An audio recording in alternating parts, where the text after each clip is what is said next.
रात भर सोचने के बाद सुबह आर्ट गैलरी ओपन करते ही मैंने पहले उसे मेल किया। हाय, तुमने जो दोस्ती की बात कही थी मैं उसे एक्सेप्ट करती हूँ, पर वो भी इसलिए क्योंकि मैं ये सब जल्दी से जल्द ख़त्म कर अपने काम में फोकस करना चाहती हूँ। हो मुझसे दोस्ती के बाद मेरा सामना करने की हिम्मत हो तुम में। अब मैं अक्सर कॉफ़ी टाइम में उससे मेल के थ्रू बातें किया करती थी। हम सारे जहान की बातें करते थे, नेचर की, लोगों की, आजकल सब किस तरह एक दूसरे से बिहेव करते हैं, देश की, दुनिया की सारी बातें। कई बार अपने दोस्तों की, फैमिली की, सबकी बातें, सभी कुछ शेयर किया था हमने। धीरे धीरे वो मेरा अच्छा दोस्त बनता जा रहा था। उसके होने से खुशी मिलती थी मुझे। इतने सारे वर्कलोड में उससे बातें करना एक हैप्पी ब्रेक के जैसा होता था। उसकी सोच और उसकी बातें अच्छी लगने लगी थी मुझे। अब मैं हर रोज़ कॉफ़ी ब्रेक का बेसब्री से इंतज़ार किया करती थी। पूरे दिन में वही तो होता था जिससे मैं अपना सब कुछ शेयर कर सकती थी इतने सारे काम में। जब मेरा काम में फोकस कम होने लगा तो मुझे रियलाइज़ हुआ कि मुझे उसकी आदत सी हो गई है और काम में मेरा ध्यान कम हो गया है। मैंने उसे मेल किया, हाय धैर्य, अब तो हम अच्छे दोस्त बन गए हैं। अब तो तुम मुझे मिल सकते हो। हमारा इतना बातें करना ठीक नहीं। मेरा काम से ध्यान हटते जा रहा है। मुझे बहुत कुछ करना है अपनी लाइफ में, आगे बढ़ना है, नाम कमाना है, एक पोजीशन पानी है। I have so many dreams. पर अब मैं कहीं ना कहीं डिस्टर्ब हो रही हूँ। टीना का मेल पढ़कर धैर्य चुप सा हो गया था। आज जब मैं उसे कई बातें बताना चाहता था कनाडा जाने से पहले, अब कैसे कहूँ उससे अपने दिल की बात। काफ़ी देर लग गई दिल की बात जुबां तक आते आते। अब तक ये सोच रहा था कि कनाडा जाओ या नहीं जाओ, उसे सब बताकर ही फैसला करूँगा। पर अब टीना के दिल की बात जानने के बाद उसे कुछ भी कहना ठीक नहीं। उसकी खुशी में ही मेरी खुशी है और उसके सपने मेरे सपने भी तो है। वो जो चाहे वो उससे मिले। इससे ज़्यादा मुझे और क्या चाहिए। काफ़ी सोचने के बाद धैर्य ने टीना को मेल किया, हाय टीना, मैं तो तुम्हें बताना ही भूल गया कि मैं कनाडा जा रहा हूँ एमबीए की पढ़ाई के लिए। मेरी प्यारी दोस्त हमेशा मेरे दिल में रहेगी, एक ट्रू फ्रेंड की तरह। ये मेरा आखिरी मेल है तुम्हें। अब से तुम्हें बिल्कुल भी डिस्टर्ब नहीं करूँगा। तुम अपने करियर पर फोकस करो और मैं अपने। मेरी दोस्त को वो सब मिले जो उसकी चाहत है, उसके सपने हैं। 2 साल के बाद मुंबई आऊँगा तो तुम्हारे सक्सेस की पार्टी लूँगा तुमसे। अपना ख्याल रखना और हाँ, कभी भी कोई भी ज़रूरत हो या कोई भी बात हो, अगर मेरी हेल्प लगे तो ज़रूर मेल करना मुझे। योर फ्रेंड धैर्य। धैर्य का मेल पढ़कर टीना समझ ही नहीं पाई कि ये क्या हो रहा है। वो चाह रहा है बिना मिले यूँ अचानक। बहुत कुछ पूछना चाहती थी मैं उससे, पर मेरे मन ने मुझसे कहा शायद हम दोनों के लिए यही ठीक है। मुझे उसके करियर के बीच में नहीं आना। मैं भी अपने काम पर फोकस कर पाऊंगी अब। मैंने धैर्य को मेल किया, हाय धैर्य, all the very best for your great future. Party जब चाहे तब ले लेना। तुम भी अपना ख्याल रखना। योर बेस्ट फ्रेंड टीना। धैर्य के जाने के बाद मेरे दिल का एक कोना हमेशा खाली रहता था। मैंने कुछ दिनों बाद ही नोटिस किया था कि मेरी आर्ट गैलरी के बाहर अक्सर एक कार खड़ी रहा करती थी, पर जब से धैर्य गया है वो कार भी नहीं खड़ी रहती अब यहाँ। इसका मतलब वो उसकी कार थी, वहीं से वो मुझे देखा करता था काम करते हुए। कितनी पागल हूँ मैं। वो मेरे इतने पास था, मैं फिर भी उसे ढूंढ नहीं पाई। काम में तो मेरा अब भी पूरा फोकस नहीं। उसके जाने के बाद सब कुछ खाली सा हो गया है। हमने एक दूसरे को कोई वादा नहीं किया था, ना कोई इंतज़ार का वादा और ना कोई प्यार का वादा। खुद को संभालते हुए 2 साल बीत गए थे। मैं आज उस मुकाम तक आ चुकी थी जहाँ हज़ारों लाखों लोगों की भीड़ में मेरा नाम था, मेरी एक पोजीशन थी। अब मेरी बेचैनी धीरे धीरे बढ़ने लगी थी। मैंने वो सब कुछ पा लिया था जिसकी मुझे चाहत थी, जो मेरे सपने थे, पर मैं अंदर से खुश नहीं थी। मुझे ये एहसास होने में बहुत देर हो चुकी थी कि धैर्य मेरी ज़िंदगी में क्या मायने रखता है। मैंने इन 2 सालों में उसे कभी मैसेज नहीं किया, पर ऐसा कोई दिन नहीं जब मैंने उसे याद ना किया हो। जब भी काम में जी नहीं लगता था तो मैं उसकी कई बातें ही तो याद करके मोटिवेट हो जाती थी। एक एंजल जो किसी की अच्छी किस्मत पेंट कर रही हो, मगर अफसोस मैं अपनी अच्छी किस्मत पेंट नहीं कर पाई। उसे दूर जाने दिया जो मेरे इतने पास है। 2 साल बीत चुके थे, न धैर्य का कोई मेल था, न वो खुद मिलने आया था। मैं अक्सर सोचती थी और कई बार मैंने कोशिश भी की कि उसे मेल करने की। हाय धैर्य, कहाँ हो? पार्टी लेने नहीं आए अब तक? मुझे कई बातें करनी है तुमसे। पर मेल सेंड करने से पहले मैं उसे डिलीट कर दिया करती थी। किस मुंह से कहूँ उसे ये सब? उसे तूने ही तो ये बार बार एहसास कराया था कि वो मेरी लाइफ, मेरे करियर को डिस्टर्ब करता है। हो सकता है उसे किसी से प्यार हो गया हो, वो काफ़ी आगे बढ़ चुका हो। मैंने तो उसे देखा तक नहीं आज तक। फिर वो मेरा सब कुछ कैसे हो गया? उसने कहा नहीं, मैं फिर भी उसका इंतज़ार क्यों कर रही हूँ? 3 साल बीत चुके थे। धैर्य का कोई पता ठिकाना नहीं था। ना उसका मेल आया और ना वो। यहाँ 3 साल में ऐसा कोई दिन नहीं था जब धैर्य ने अपना मेल बॉक्स ना चेक किया हो। ऐसा कोई दिन नहीं था जब धैर्य के जहन से टीना का ख्याल गया हो। वो तो बहुत आगे बढ़ चुकी है। उसने तो मुझे देखा तक नहीं है। हालांकि मैं उसकी आर्ट गैलरी गया था एक बार, पर मैंने उसे कुछ नहीं बताया। जिस लड़के को उसने देखा नहीं, उसे बुलाने के लिए ज़्यादा वक्त कहाँ लगा होगा टीना को। इसलिए तो 3 साल बीत गए, उसका कोई मेल नहीं आया। उसने एक बार ये पूछा तक नहीं कि तुम तो 2 साल बाद पार्टी लेने आने वाले थे, तो अब तक आए क्यों नहीं? और इससे साफ जाहिर होता है कि वो पूरी तरह से आगे बढ़ चुकी है। मेरा तो ज़रा सा ख्याल तक नहीं आता होगा उसे। माँ की तबीयत 1 साल से ज़्यादा खराब थी और अब कुछ दिनों से वो काफ़ी बीमार रहने लगी थी। एक दिन माँ ने मुझसे कहा, बेटा अब ज़्यादा दिन नहीं बचे मेरे पास। तुम जानते हो, बस हर माँ बाप की तरह मेरी भी आखिरी ख्वाहिश है कि मैं अपने आंखों के सामने अपने बेटे का घर बसते हुए देखूं। तुम हाँ कह दो बस। लड़की मैंने देख रखी है। ये सुनते ही मेरी आंखों के आगे अंधेरा सा छा गया था। ये दिल जिसने टीना के अलावा किसी से प्यार नहीं किया, किसी का ख्याल नहीं किया, वो लड़की जिसे मैंने अपने दिल की बात तक नहीं की, जिसके बारे में मैं ये तक नहीं जानता कि उसने मेरा ख्याल और इंतज़ार किया होगा भी कि नहीं, वो फिर भी मेरे दिल से नहीं गई। तो ऐसे कैसे किसी और को मैं अपना हमसफ़र मान लूँ? मैंने माँ से पूछा कि मम्मी, आपके लिए क्या ज़्यादा मायने रखता है, मेरा घर बस से देखना या मुझे खुश देखना? आपका क्या सपना है मम्मी, कि मैं शादी कर लूँ या फिर जिससे भी शादी करूँ उसके साथ खुश रहूँ? माँ ने कहा, मेरे लिए सबसे ज़्यादा ज़रूरी मेरे बेटे की खुशी है। वो हमेशा अपनी फैमिली में खुश रहे, ये मेरी चाहत है।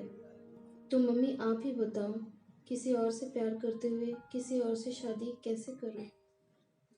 ऐसा करके न सिर्फ मैं अपनी ज़िंदगी बर्बाद करूंगा, बल्कि उस लड़की की भी करूंगा जो इतने अरमानों और सपनों से शादी कर इस घर में आएगी और मैं उसे प्यार नहीं दे पाऊंगा। इस तरह एक अच्छा इंसान होते हुए भी मैं उस लड़की की नज़रों में उसका सबसे बड़ा गुनहगार बन जाऊंगा। ऐसा तो नहीं कि मैं आपसे प्यार नहीं करता, आप जानती है मैं बहुत प्यार करता हूँ आपसे। आपकी खुशी मेरी खुशी है। पर मैं नहीं चाहता कि आपका आज किया हुआ फैसला आपको मेरी और उस लड़की की नज़रों में कल को दोषी बना दे। माँ ने कहा, नहीं बेटा, मेरी चाहत इतनी मतलब भरी नहीं है कि मैं अपने बेटे की ज़िंदगी को हमेशा के लिए दुख में डाल दूँ। इस तरह तुम्हें देखकर तो मरने के बाद भी मुझे शांति नहीं मिलेगी। माँ, ऐसा मत कहो, तुम जल्दी ठीक हो जाओगी। अच्छा ये तो बता, कौन है वो लड़की? मुझे नहीं मिलाएगा? मैंने माँ को उसके और अपने बारे में सब कुछ बता दिया। माँ ने कहा, एक गलती तो तूने पहले कर दी कि तू ना उससे मिला और ना उससे दिल की बात की। तुझे एक बार उसे ज़रूर बात करनी चाहिए। जीवन भर यही सोचते हुए तो नहीं निकाल सकता ना। एक बार उसे बोल तो सही। आगे जो होगा वो देखा जाएगा।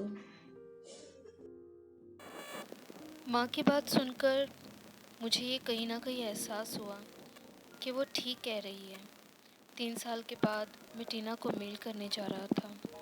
हर रोज़ की तरह टीना ने अपनी आर्ट गैलरी ओपन करते ही अपना मेल बॉक्स चेक किया। धैर्य का मेल देखकर कुछ पल के लिए सब कुछ थम सा गया था। टीना की सांसें रुक सी गई थी।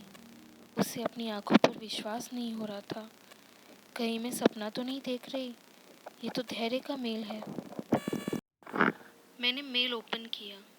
हाय टीना, इट्स मी धैर्य, तुम्हारा पुराना दोस्त। तुम्हें याद तो होगा।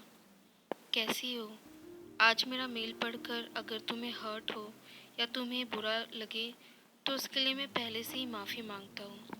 पर आज मैं तुमसे सब कुछ कहूँगा। अभी नहीं तो कभी नहीं। याद है मैंने तुम्हें बताया था कि तुम्हारे कॉलेज के प्रोग्राम में पहली बार मैंने तुम्हें देखा था, एक एंजल जो किसी की अच्छी किस्मत पेंट कर रही हो। उस पल से ही मुझे तुमसे प्यार हो गया था। और वो एंजल किसी और की नहीं बल्कि मेरी अच्छी किस्मत पेंट कर रही थी। कैसे एक लड़का बिना किसी स्वार्थ के, बिना किसी कमिटमेंट के उस लड़की का इंतज़ार करता है जिसके बारे में वो लड़की कुछ नहीं जानती। वो लड़का जिसे ये नहीं मालूम कि उस लड़की के लिए वो मायने रखता भी है या नहीं, वो उसे प्यार करती भी है या नहीं, पर फिर भी उस लड़की के लिए उसका प्यार कम नहीं होता। तुम्हारी पेंटिंग में बेहिम्मत मोहब्बत और इंतज़ार दोनों छलक रहा था। उस दिन तुम मेरी किस्मत लिख रही थी। धैर्य की ये बात पढ़कर मैं रो दी। मुझे वो पेंटिंग याद आई, एक लड़का जिसके अंदर एक लड़की के लिए बिना किसी स्वार्थ के बेइंतहा मोहब्बत भी है और इंतज़ार भी। उफ, मैं कितनी पागल थी। लोगों को ढूंढने से भी ऐसा हमसफ़र नहीं मिलता, और तूने उसके होते हुए भी उसकी कदर नहीं की। रोते रोते मैं उसके आगे का मेल पढ़ रही थी, टीना। और हाँ, मैंने तब तुम्हें बताया नहीं, पर तुमने मुझे देखा है। जब तुमने आर्ट गैलरी ओपन की थी तो एक बार एक लड़का आया था। उसने तुम्हारी सारी पेंटिंग्स खरीद ली थी, तुम्हारा ऑटोग्राफ भी लिया था। तुमने ऑटोग्राफ देते वक्त मेरा नाम भी पूछा था और ऑटोग्राफ के नीचे लिखा भी था, थैंक यू डियर धैर्य। मुझे लगा था कि मेरा नाम सुनकर तुम्हें शायद याद आ जाए, पर तुम्हें नहीं आया। ये पढ़कर अचानक वो लम्हा मेरे सामने आ गया। उस दिन कितनी खुश थी मैं। मेरी सारी पेंटिंग एक दिन में बिक गई थी और मैंने अपना पहला ऑटोग्राफ दिया था।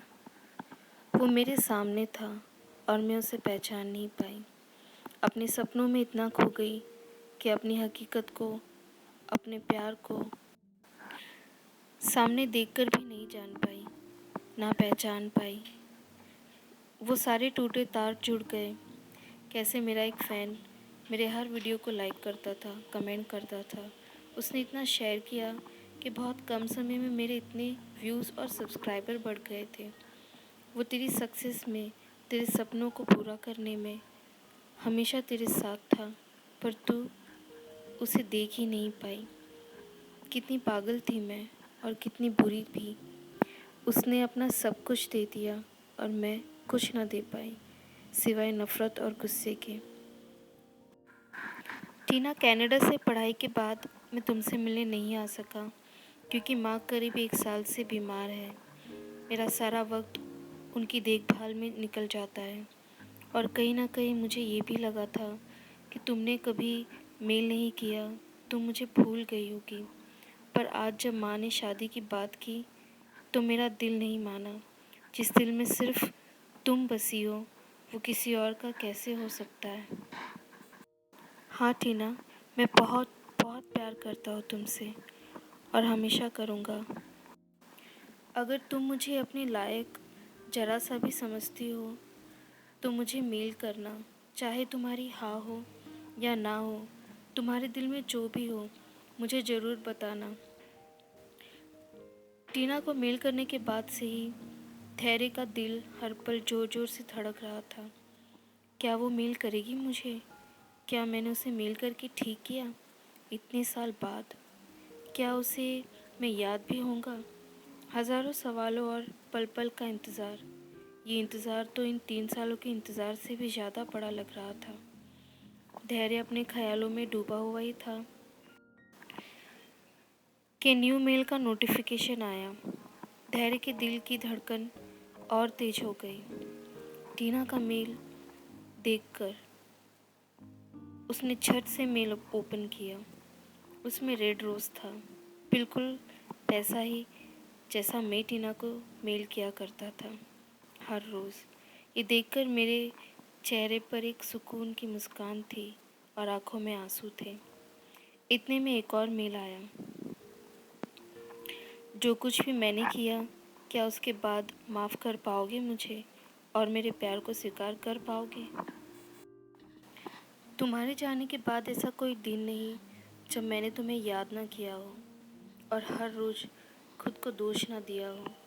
अगर मैं तुम्हारे लायक हूँ तो मेरे प्यार को ज़रूर स्वीकार करना और मेरी गलती को ज़रूर माफ़ करना। तुम्हारी और सिर्फ तुम्हारी, टीना। टीना का मेल पढ़कर तो धैर्य के पैर ज़मीन पर ही नहीं टिक रहे थे। आज एक पल में ही उसे ज़िंदगी की सारी खुशियाँ मिल गई थी और टीना का प्यार भी। ये माँ का आशीर्वाद ही है जो मैंने उनकी बात मानी। इंतज़ार ख़त्म हो चुका था सालों का एक पल में। धैर्य ने टीना को रेड रोज़ सेंड किया। मेल में रेड रोज़ देखकर उसे सारे सवालों के जवाब मिल गए। टीना ने धैर्य को मेल किया, धैर्य अब क्या मेल ही करते रहोगे? शादी और प्यार भी ईमेल में ही करनी है, अपना नंबर नहीं दोगे? धैर्य ने टीना को अपना नंबर सेंड किया। टीना ने धैर्य को तुरंत फ़ोन लगाया। दोनों पहली बार एक दूसरे की आवाज़ सुन रहे थे फ़ोन पर। दोनों ने अपने गिले शिकवे दूर किए, माफ़ी मांगी, सवालों के जवाब मांगे, अपने प्यार का इजहार किया और धैर्य ने जल्द मिलने का वादा भी। टीना ने कहा, माँ बीमार है, तुम कैसे आ पाओगे? इस बार मैं आऊँगी तुमसे मिलने। टीना धैर्य से मिलने गई। सालों बाद एक दूसरे को सामने देखकर दोनों की आंखों से आंसू निकल रहे थे। एयरपोर्ट पर भीड़ होते हुए भी उन्होंने कोई चिंता नहीं की। एक दूसरे में इस कदर डूब गए और एक दूसरे को गले लगाकर रोने लगे। कुछ देर के बाद धैर्य ने टीना के आंसू पोंछे। घर पहुंचकर टीना माँ से मिली। माँ को टीना पसंद आ गई। दोनों को एक साथ खुश देखकर माँ भी बहुत खुश थी। कुछ दिन में घर में बातचीत हुई और धैर्य और टीना की शादी फिक्स हो गई। आज टीना और धैर्य दोनों एक दूसरे के साथ बहुत खुश हैं। उन्हें एक प्यारी सी बेटी हुई है। माँ अब इस दुनिया में नहीं है। माँ के नाम से ही हमने अपनी बेटी का नाम रखा है। टीना का देर से ही सही, पर धैर्य के लिए प्यार और इंतज़ार। धैर्य का भावनाओं में ना बहकर अपने दिल की बात माँ से कहना और एक सही फैसला करना। माँ का बेटी की खुशी के लिए सही फैसला लेना और सही राय देना, इन सब की सूझबूझ, प्यार और इंतज़ार ने आज टीना और धैर्य की ज़िंदगी खुशियों से भरती है। Thank you for watching everyone. अगर आपको मेरी ये स्टोरी पसंद आई तो प्लीज़ इसे ज़रूर लाइक कीजिएगा, ज़्यादा से ज़्यादा शेयर कीजिएगा और मेरे चैनल को सब्सक्राइब करना ना भूलें। Stay safe, take care everyone.